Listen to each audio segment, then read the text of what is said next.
Bismillahirrahmanirrahim. Assalamualaikum warahmatullahi wabarakatuh.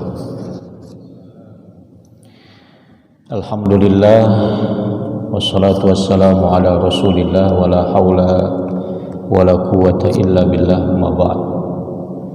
Subhanaka la ilma lana illa ma 'allamtana innaka antal alimul hakim.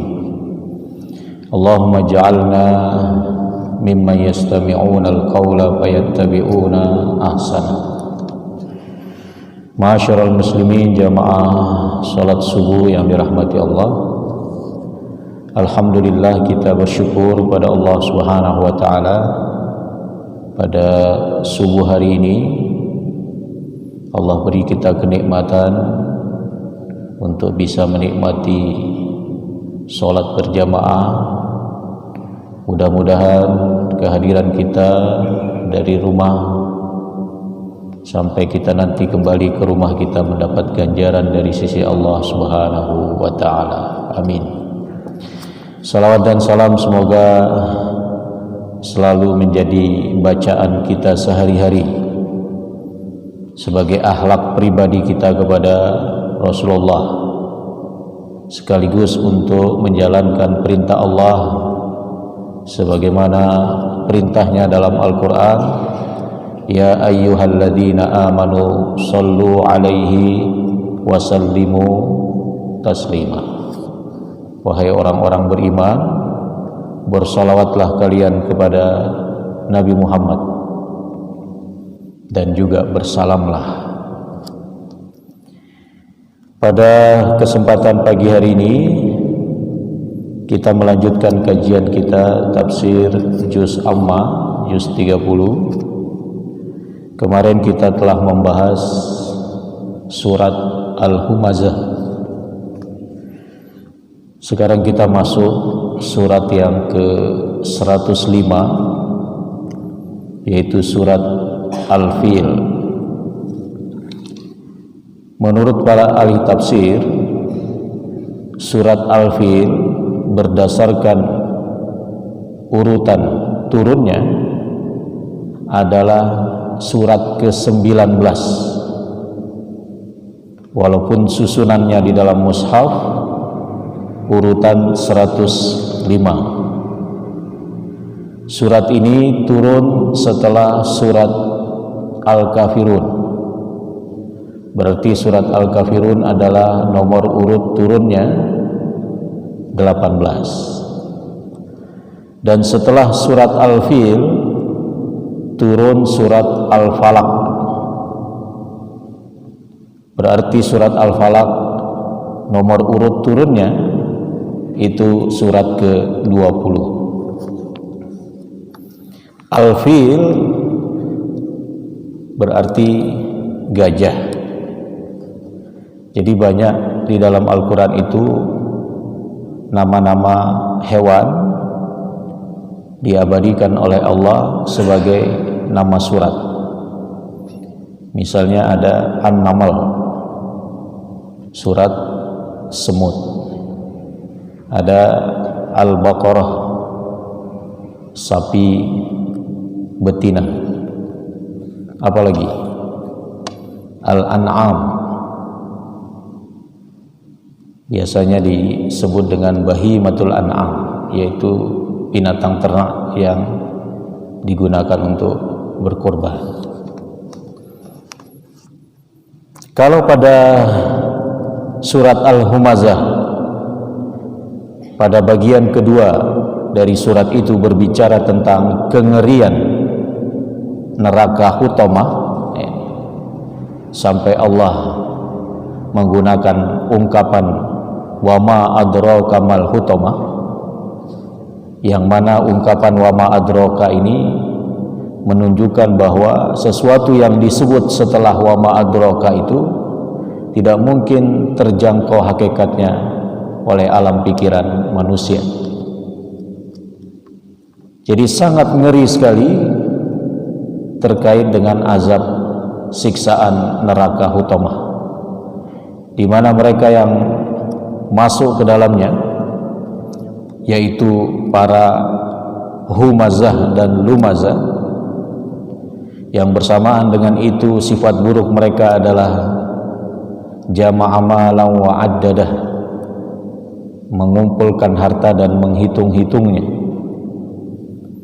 Kemudian Allah lemparkan mereka ke neraka hutomah, neraka yang apinya sampai afidah, sampai menusuk hati, tattali'u alal afidah. Bahkan penyiksaan ini di tempat yang tertutup, alaihim muqsadah, dan mereka diikat di tiang-tiang yang panjang. Sudah ditutup, diikat pula, sehingga tidak mungkin lari. Nah, jadi kalau Al-Humazah berbicara tentang kengerian azab Allah di hari kiamat, khususnya di neraka hutomah, maka Al-Fil berbicara tentang kengerian azab Allah di dunia yang pernah menimpa tentara bergajah, Ashabul Fil. Mari kita lihat kitab Aisarut Tafasir yang ditulis oleh Abu Bakar Jabir Al-Jazairi. Kita baca terlebih dahulu ayatnya. A'udzubillahi minasyaitonirrajim. Bismillahirrahmanirrahim. Alam taro kaifa fa'ala rabbuka bi ashabil fil. Alam yaj'al kaidahum fi tadlil wa arsala alaihim tayran ababil tarmihim bihijaratin min sijil faja'alahum ka'asfin ma'kul. Sebagaimana susunan kitab Aisarut Tafasir, Abu Bakar Al-Jazairi menjelaskan terlebih dahulu makna kalimat-kalimat yang terdapat dalam ayat itu. Kemudian kedua, beliau menjelaskan tafsirnya secara global. Dan yang ketiga, beliau menyebut faidah atau pelajaran yang bisa diambil dari surat yang beliau tafsirkan. Alam tara kaifa fa'ala rabbuka, ay alam yantahi ila ilmika fi'lu rabbika bi ashabil fil. Tidak sampaikah kepada Anda wahai Muhammad? Jadi mukhatabnya di sini adalah Nabi Muhammad sallallahu alaihi wasallam. Kemudian bi ashabil fil, ay Mahmud wahia akbaruha wa ma'ahu isna asyara filan wa sahibuha Abraha. Ashabul fil itu sekelompok gajah, atau ada yang mengartikan tentara yang mengendarai gajah. Nah, ada banyak pendapat para ahli tafsir tentang berapa jumlah gajah yang dibawa oleh Abraha pada saat itu menuju Mekah untuk menghancurkan Ka'bah. Ada yang mengatakan cuma satu karena suratnya dalam bentuk tunggal, al-fil, tidak menyebut dalam bentuk jamak.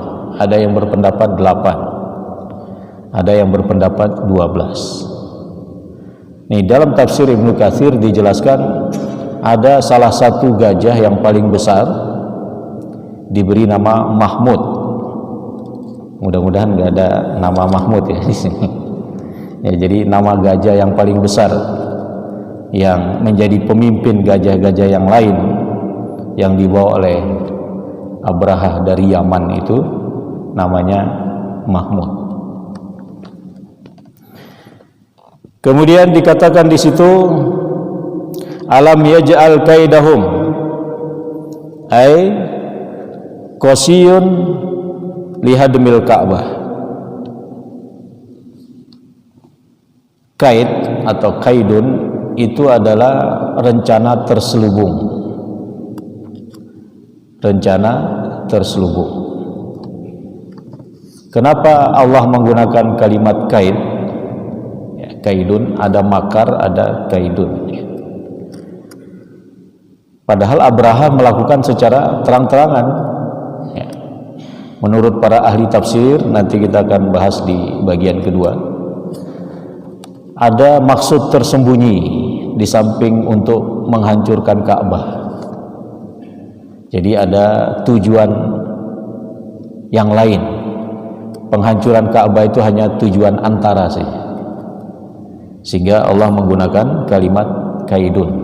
Ada rencana Abraha yang tidak diketahui, ya, walaupun pada akhirnya diketahui maksudnya. Kemudian fi tadlil ay fi halakin. Tadlil dalam ayat itu diartikan dengan kebinasaan. Jadi semua bentuk rencana Abraha itu tidak terwujud, malah Allah ganti dengan kecelakaan, dengan kerusakan, dengan kebinasaan. Kemudian ababil. Ababil ini sering diartikan nama burung. Ababil itu bukan nama burung. Dalam banyak kitab tafsir diartikan jamaat-jamaat, berkelompok-berkelompok. Jadi burung itu datang berkelompok, berikutnya datang berkelompok. Jadi bukan nama dari burung. Kalau di P3 itu ada apa itu? Laskar Ababil. Ya, jadi Ababil itu artinya jamaat. Bahwa burung itu datang berkelompok untuk menyerang pasukan bergajah. Kemudian min sijil aitin matbuh. Sijil itu artinya tanah yang sudah membatu, kemudian tanah itu panas seperti baru terbakar. Ada yang mengartikan sijil itu asalnya adalah sijil, yaitu dari api, dari batu-batu dari neraka. Ya, wallahu a'lam. Kemudian ka'asfim ma'kul ay kawaraki zar'in akalathu dawab wadasathu bi arjuliha. Apa itu ka'asfim ma'kul? Asfun itu warok, daun yang sudah berguguran dari pohonnya, kemudian dimakan oleh hewan-hewan.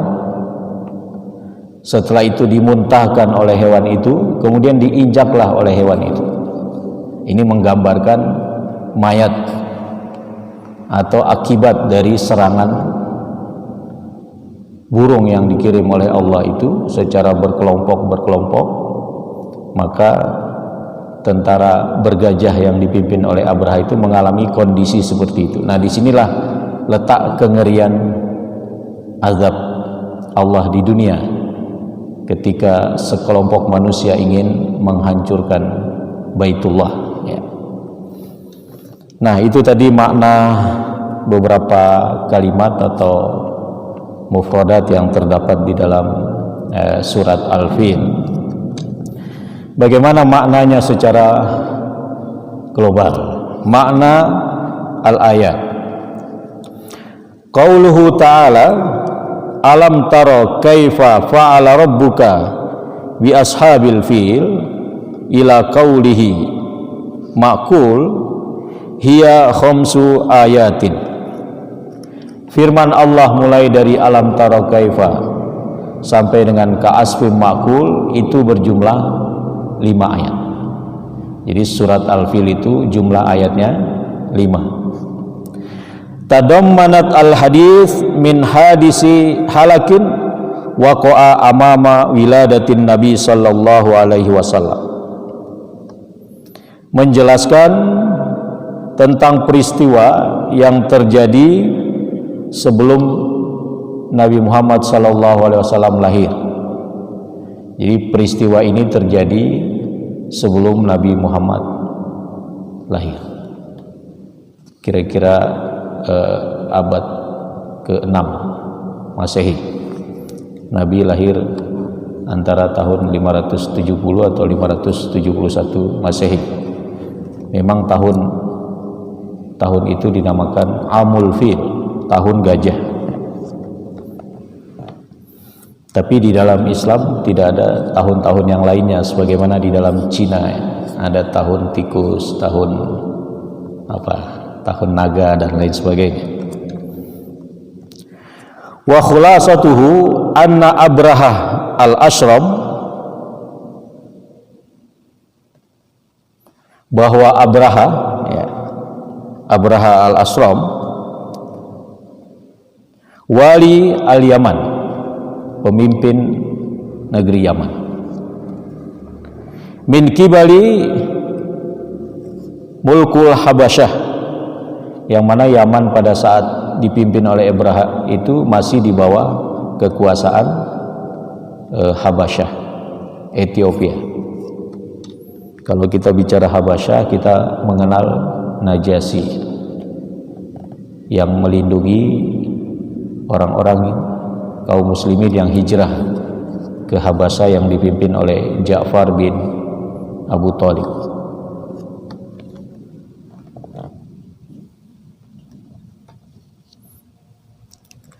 Faqad ra'a an yabniya baitan fi San'a al-Yaman. Abraha ini ingin membuat rumah, katakanlah kanisah atau gereja di San'a. San'a itu sebuah kota di Yaman, biasa disebut dengan San'a. Yad'u al-Arab ila hajjati baladihi. Dia ingin agar orang-orang Arab itu berhaji ke tempat itu. Selama ini diketahui bahwa orang-orang Arab berhaji di Mekah. Ya, jadi Abraha ini heran kok banyak sekali orang setiap tahunnya, sehingga otomatis juga menjadi tempat perdagangan, sehingga menguntungkan secara ekonomi. Nah, dia ingin agar kerumunan orang itu yang datang dari berbagai penjuru itu tidak lagi ke Arab, tidak lagi ke Mekah, tapi beralih ke Yaman. Sehingga dia membuat bangunan yang boleh disebut kanisah atau gereja ya, untuk mengalihkan hajinya orang Arab itu ke tempat yang dibuat oleh Abraha. Wal qasdu min zalika tahwilut tijarah wal mukasib min Makkah ilal Yaman. Jadi tujuannya adalah untuk mengalihkan perdagangan. Jadi semata-mata bukan untuk aspek spiritual, tapi lebih ke aspek duniawi, karena ingin agar perdagangan itu melewati Yaman.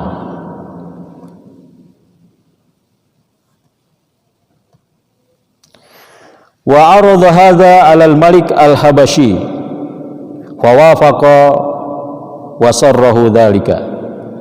Nah, ide Abraha ini disampaikan ke penguasa Habasyah, dan penguasa Habasyah setuju dengan ide Abraha itu. Dan itu justru menyenangkan beliau. Ada yang menyebutkan nama penguasa Habasyah pada saat itu Negus. Apakah Negus itu menjadi Najasyi? Wallahu a'lam.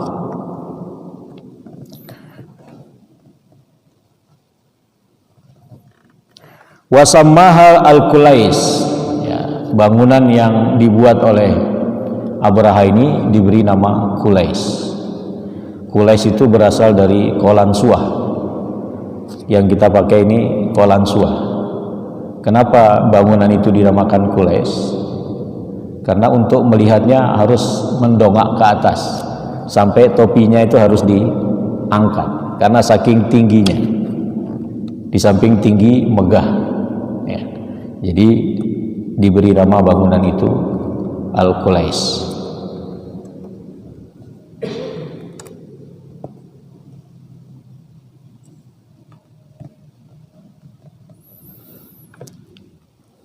Kemudian ja'a rajulun Quraisyun fatagawwata fiha. Singkat cerita, maksud Abraha ini ditangkap oleh orang-orang Arab, oleh suku Quraisy, karena mengalihkan haji ke Yaman, ke bangunan yang disebut dengan Qulais itu justru merendahkan atau menghina orang Arab. Akhirnya salah seorang dari suku Quraisy ini datang melihat bangunan yang dibuat Abraha itu, kemudian dia buang air di tempat itu. Ya.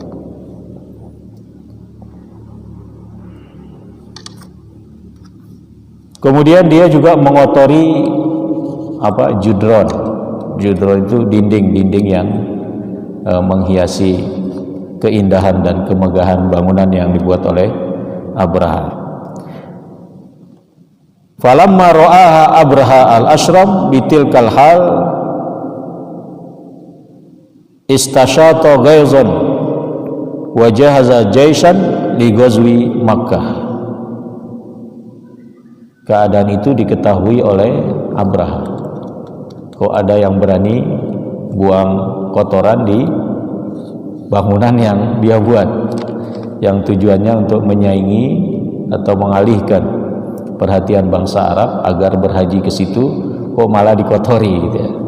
Ini membuat marah Abraha, sehingga dia mempersiapkan pasukan untuk menghancurkan atau menyerang Mekah. Wahadamal Ka'bah, dan menghancurkan Ka'bah. Wa kana mahu salasata asyara filan. Bersama Abraha ini, bersama pasukannya ada 13 fil, 13 gajah. Ya. Wa min bainiha filun yud'a Mahmud. Di antara 13 gajah itu ada yang dinamai dengan Mahmud. Nama gajah kok seperti nama orang ya, Mahmud.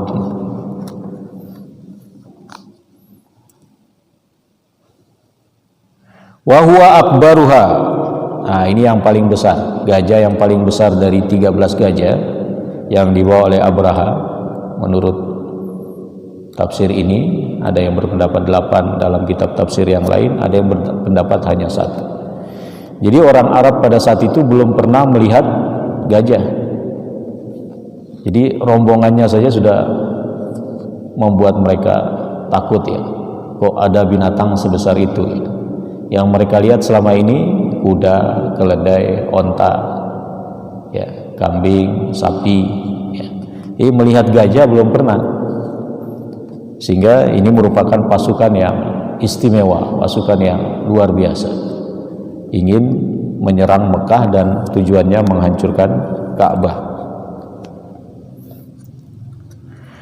Wasaru ma waqafa fi wajhihim hatta min ahya'il Arab illa qataluhu wa hazamuhu hatta tahu ila qurbi Makkah. Jadi pasukan ini ketika menuju Mekah itu, semua yang mencoba untuk menghalanginya dihabisi.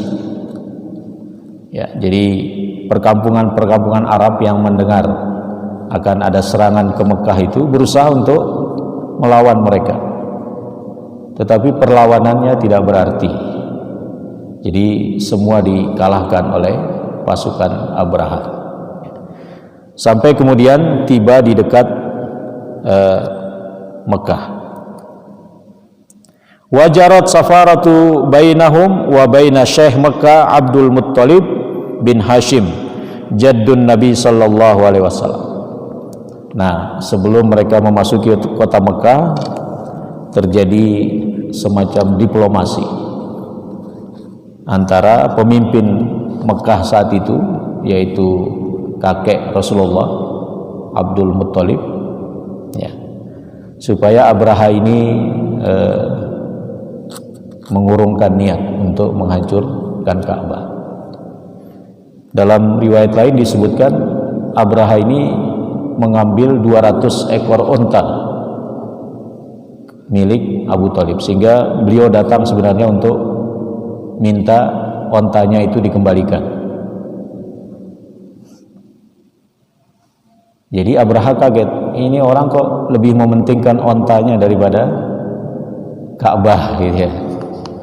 Kata Abu Thalib, ya saya punya onta itu punya saya, sedangkan Ka'bah ada pemiliknya lah nanti yang akan menjaganya. Jadi memang masyarakat kota Mekah pada saat itu tidak punya kekuatan militer atau kekuatan bersenjata yang bisa menandingi pasukan Abraha, sehingga mereka keluar dari sekitar Ka'bah, berlindung di gunung-gunung, ya, menghindari apa yang ingin dilakukan oleh Abraha. Dan memang ada peringatan dari Abraha supaya keluar, ya. Nah, jadi Abdul Muttalib hanya minta dikembalikan ontanya, karena beliau ini orang yang berwibawa. Jadi ketika Abdul Muttalib itu datang menemui Abraha sedang duduk-duduk. Ketika datang Abdul Muttalib dengan penampilan yang berwibawa, Abraha langsung berdiri, ya, karena kewibawaan Abdul Muttalib ini. Ya, biasanya kan seorang raja yang angkuh, yang sombong, siapapun yang datang ya tetap di tempat aktivitasnya. Tapi karena penampilan Abdul Muttalib ini layak menjadi pemimpin bangsa Arab pada saat itu, dan kehadirannya membuat Abraha sampai harus berdiri untuk menghormati Abdul Muttalib. Dan akhirnya dikembalikanlah 200 ekor onta yang dimiliki oleh Abdul Muttalib. Dan Abdul Muttalib sudah mengatakan, walil Ka'bati rabbun yahmiha, Ka'bah itu punya pemilik dan dia akan melindunginya, yaitu Allah Subhanahu wa ta'ala. Kemudian wa amara rijalu Makkah ay yakhillul balad wa yaltahiqu bi ru'usil jibal. Seluruh penduduk Mekah untuk mengosongkan area Mekah dan sekitarnya, dan hendaklah pergi ke gunung-gunung, ya. Binisaihim wa atfalihim, dengan perempuan-perempuan mereka, artinya istri-istri mereka dan juga anak-anak mereka. Khasyatan al-ma'rah talhaquhum minal jais al-ghazi waz-zalim, dikhawatirkan akan tertimpa serangan dari pasukan yang zalim, ya. Wa ma hiya illa an taharraka jaisu Abraha wa wasala ila wadi Mihsar wa huwa fi wasatil wadi Sa'ir wa idza bi firaqin minat tayr firqatan ba'da ukhra tursilu ala zalikal jais hijaratal wahidah ma bainal hamsah wal adasah fil hajmi. Jadi sebelum mereka sampai di dekat Ka'bah, tiba-tiba ada sekelompok tayr. Sekelompok tayr ini ada yang mengatakan berasal dari laut. Jadi ada seorang Arab yang melihat berbondong-bondongnya burung ini datang dari arah laut. Dan setiap burung membawa 3 butir batu, satu di paruhnya, kemudian 2 dicengkeram di kedua kakinya. Ada yang berpendapat batu-batu itu sudah tertulis nama pasukan bergajah, sehingga pasti tepat sasaran. Jadi tidak ada yang luput dari 1 butir batu pun.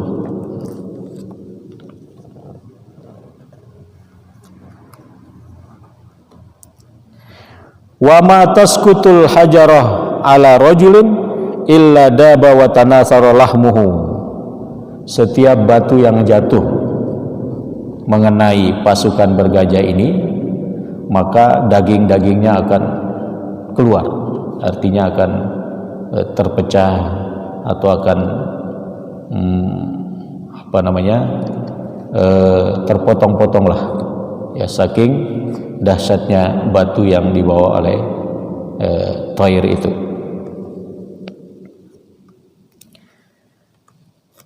Wa qauluhu ta'ala alam tara kaifa yukhatibu ta'ala rasulahu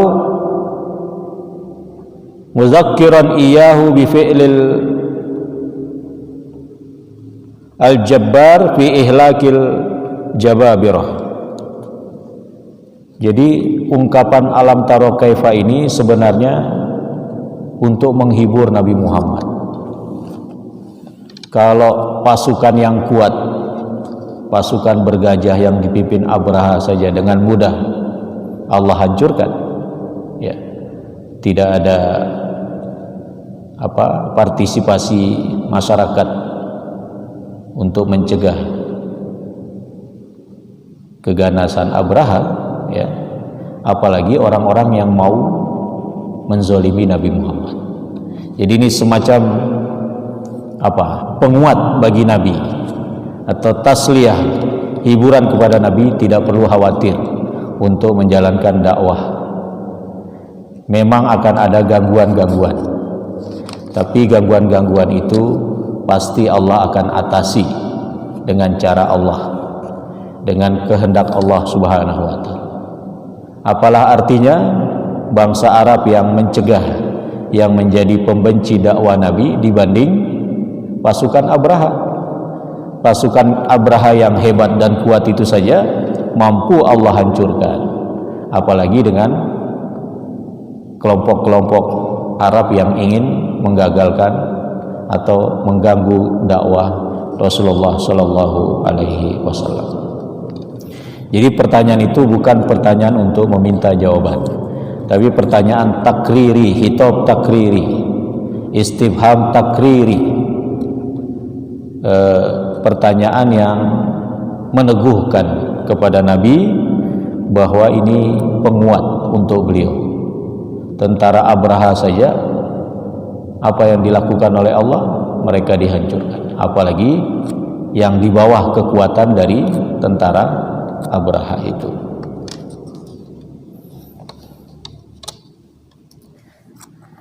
Alam tara kaifa fa'ala rabbuka bi ashabil fil, ay alam yantahi ila ilmika fi'lu rabbika bi ashabil fil.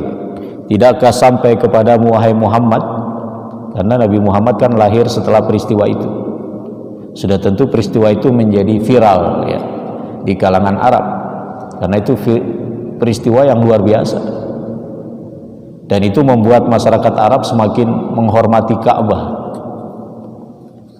sehingga kisah itu sudah tentu turun-temurun menjadi bahan pembicaraan masyarakat. Nah, sehingga Allah memulai dengan ungkapan alam taro kaifa fa'ala rabbuka bi ashabil fil, ay alam yantahi ila ilmika fi'lu rabbika bi ashabil fil. Tidak sampaikah kepadamu kabar, pengetahuan bagaimana perbuatan Tuhanmu kepada tentara bergajah atau pasukan bergajah. Alam yaj'al kaidahum fi tadlil, ay alam yaj'al ma kaduhu li baitina wa haramina fi khasaratin wa dalalin falam yajnu illa al-hizyu wad dimar. Bukankah rencana jahatnya untuk menghancurkan rumah, menghancurkan al-haram, ya, itu berakhir dengan kerugian, berakhir dengan kebinasaan, ya, berakhir dengan celaka, ya. Memang maksud utama dari Abraha itu sebenarnya ingin menguasai Mekah. Jadi menghancurkan Ka'bah itu hanya satu tujuan antara saja. Pada dasarnya dia ingin menghancurkan, pada dasarnya dia ingin menguasai jalur perdagangan yang luar biasa itu dengan alasan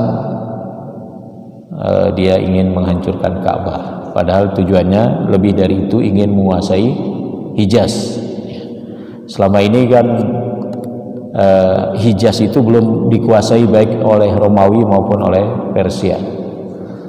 Jadi Allah lindungi tanah itu tetap dikuasai oleh orang-orang yang berada di situ, bahkan sampai saat ini. Kemudian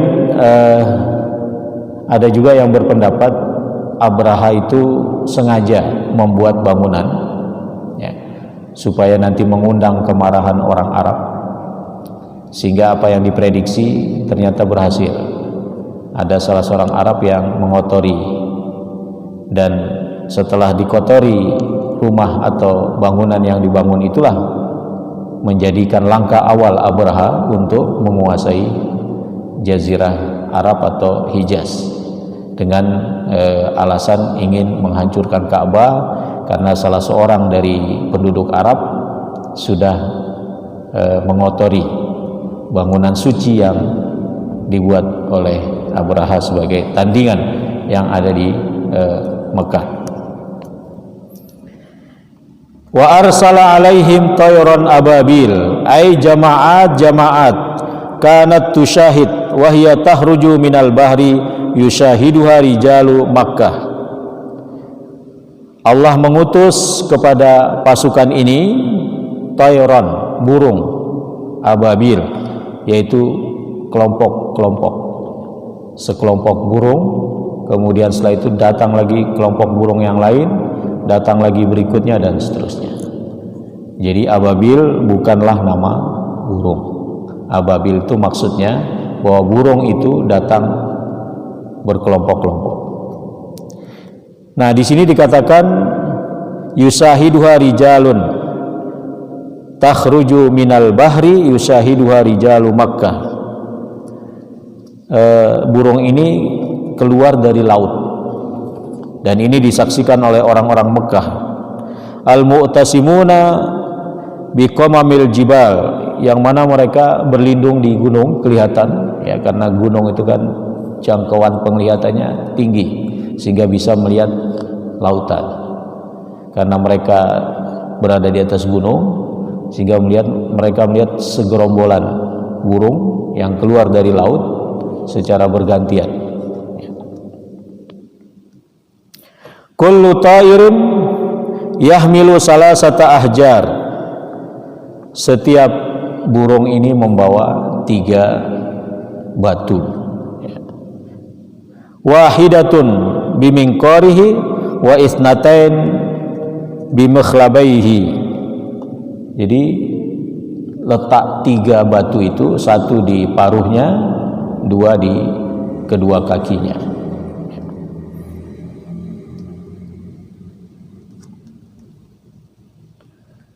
Tarmihim biha wa tattafi'at luhumuhum wa tanasara faja'alahum ka'asfin ma'kul. Jadi burung-burung ini melempar pasukan itu ya. Jadi dengan dilemparnya pasukan itu oleh burung-burung ini, maka semua yang mengenai pasukan atau bahkan gajah itu sendiri juga hancur ya. Di sini dikatakan ka'asfin ma'kul, ay kawarokin masyah wa akalat asfuhu ay warakah wa kasarat qaima wa hasamat wa kanat ayah min ayatillah. Jadi hasil dari lemparan burung-burung yang Allah kirim itu membuat mereka seperti ka'asfin ma'kul. Ka'asfin ma'kul itu seperti yang saya sampaikan tadi, daun yang berguguran dari pohonnya, kemudian daun itu dimakan oleh hewan-hewan ternak, kemudian setelah dimakan tidak sampai ditelan, dimuntahkan, setelah dimuntahkan diinjak. Nah, ini betapa hinanya para penyerang rumah Allah, yaitu Ka'bah. Bapak Ibu yang dirahmati oleh Allah, itu gambaran secara global penafsiran Abu Bakar Al-Jazairi dalam surat Al-Fil ini. Apa pelajaran yang bisa kita ambil? Hidayatul ayat. Yang pertama, tasliyatu Rasulillah sallallahu alaihi wasallam amma yulakihi min zulmi kufari Quraisy, sebagai bentuk hiburan atau penguat untuk Rasulullah atas apa-apa yang dihadapi dari kekejaman dan kezaliman bangsa kafir Quraisy. Jadi kalau Allah bisa menghancurkan dengan azab yang mengerikan untuk pasukan yang hebat, yang kokoh, yang kuat, ya, apalagi dengan kafir Quraisy yang tidak ada apa-apanya dibanding pasukan Abraha. Jadi memang ayat ini turun ketika tantangan dakwah memang sedang berat-beratnya di Mekah. Ketika beliau selama 3 tahun berturut-turut berdakwah secara diam-diam, terutama untuk keluarga dan kerabatnya. Kemudian setelah turun surat Al-Muddatsir, Qum fa'andzir, ya. Kemudian beliau mulai berdakwah secara terang-terangan, ya, bahkan mengumpulkan orang-orang Mekah, ya, menyampaikan bahwa beliau adalah Rasul yang diutus oleh Allah Subhanahu wa Ta'ala, ya. Sampai Abu Lahab mengatakan kepada beliau setelah berorasi, tabban laka ya Muhammad, ya, celakalah kamu wahai Muhammad, apa untuk ini kamu mengumpulkan kami semua di sini? Kenapa orang-orang mau berkumpul? Karena selama ini memang Nabi orangnya jujur. Hanya karena menjadi Rasul akhirnya banyak yang benci. Hanya karena menjadi Nabi banyak yang benci. Padahal beliau dihormati. Bahkan ketika renovasi Ka'bah, beliau dijadikan sebagai hakim untuk menentukan siapa-siapa yang berhak untuk memindahkan Hajar Aswad, mengembalikan ke tempatnya. Supaya tidak terjadi pertikaian, beliau pakai selendang beliau, kemudian batu diletakkan dengan tangan beliau, kemudian setiap sudut selendang dibawa oleh pemimpin-pemimpin suku yang ada. Ini sebuah kebijaksanaan yang luar biasa, sehingga beliau semakin dihormati, dan itu terjadi sebelum beliau diangkat oleh Allah sebagai Nabi. Nah, setelah diangkat, mulailah kebencian-kebencian di kalangan kafir Quraisy itu bertambah dan menjadi-jadi, bahkan ada dari kalangan keluarga beliau sendiri. Yang kedua, tazkiru Quraisyin bi fi'lillahi azza wa jalla takhwifan lahum wa tarhiban, bahwa surat Al-Fil ini intinya ingin memberikan peringatan kepada kaum Quraisy. Jangan sampai coba-coba mengganggu dakwah Nabi Muhammad kalau tidak ingin berdampak seperti Abraha dan pasukannya. Dan yang ketiga, mazahir qudratullahi ta'ala fi tadbirihi li khalqihi wa batshihi bi a'daihi, menunjukkan kekuasaan Allah Subhanahu wa Ta'ala dalam melindungi hambanya, yaitu Nabi Muhammad SAW, dan bagaimana menghantam musuh-musuh beliau dalam hal yang menghalangi dakwah Islam yang dibawa oleh Rasulullah Sallallahu Alaihi Wasallam. Memang pada saat itu ada yang mencoba menandingi surat Al-Fil, ya. Karena surat Al-Fil ini kan luar biasa, semua berakhiran lam. Alam taro kaifa fa'ala rabbuka bi ashabil fil alam yaj'al kaidahum fi tadlil wa arsala alaihim tayran ababil tarmihim bihijaratin min sijil faja'alahum ka'asfin ma'kul. Semua berakhiran lam, sehingga seorang sastrawan yang ingin menandingi Al-Quran membuat sebuah ayat, tapi ayat tanpa makna, ya. Dia mengatakan Al-Fil wa ma adraka mal fil walahu amfun toil gitu ya. Gajah, tahukah kalian apa itu gajah? Dialah yang memiliki belalai yang panjang. Jadi nggak ada makna mencoba menandingi surat Al-Fil yang penuh dengan makna dan syarat peringatan untuk mereka yang menghalangi dakwah Rasulullah, serta menjadi hiburan dan penguat bagi diri Rasulullah bahwa yang kuat pun akan dihancurkan oleh Allah, apalagi yang di bawah kekuatan Abraha pasti dengan mudah Allah hancurkan. Wallahu a'lam bishawab. Inilah kajian kita surat Al-Fil. Mudah-mudahan Bapak Ibu sudah hafal semua sejak At-Takatsur, sejak surat yang pertama kita kaji ya, bermegah-megahan, kemudian masuk surat Al-Asr, kemudian Senin yang lalu surat Al-Humazah, dan sekarang surat Al-Fil. Ini kan surat-surat favorit ya, sudah hafal semua kan?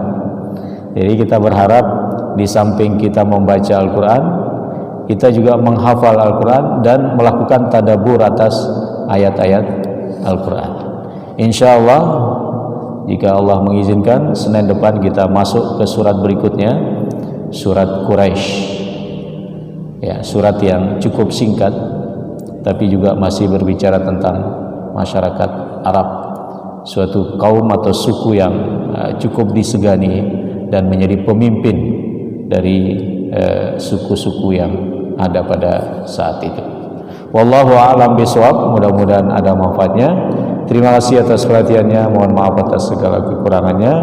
Mudah-mudahan dalam kajian subuh ini kita termasuk mengamalkan hadis khairukum man ta'allamal Qur'an wa 'allamahu. Sebaik-baik kalian adalah yang belajar dan mengajarkan Al-Quran. Amin ya rabbal alamin.